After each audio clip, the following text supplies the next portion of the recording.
ఈరోజు మైనార్టీలకు అరకొరగా ఒక 1000 కోట్లు పెంచిండ్రు. అంటే ఈ లెక్కన బడుగు బలహీన వర్గాలకు మైనార్టీ వర్గాలకు మొత్తాన్ని ఒక బడ్జెట్ కోసేసింది. ఈరోజు సమాజంలో మాకున్న హక్కుల మొత్తాన్ని కాలరాసిండ్రు.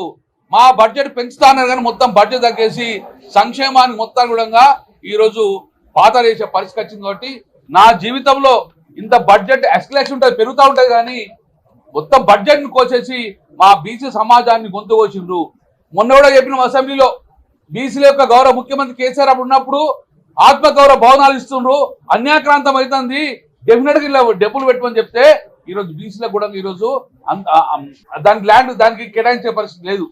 ఆత్మగౌరవ భవనాలు కూడా కట్టకపోతే ఆ భూములు తీసుకునే పరిస్థితి వచ్చింది. కాబట్టి బీసీల మొత్తం కాలాలు ఉన్నాయి. కాబట్టి తప్పక ఏ బీసీ నిదాంతో మీరైతే గద్దెనెక్కించారో అదే బడుగు బలహీన వర్గాలు డెఫినెట్ మీ గద్దె తీసుకు ప్రయత్నిస్తాము. మొత్తానికైతే మా యొక్క సమాజానికి చెవుల పువ్వు పెట్టి పంపించిండ్రు, క్షమించరు మా వాళ్ళందరూ ఈ ప్రభుత్వం క్షమించరని చెప్పడం జరుగుతుంది.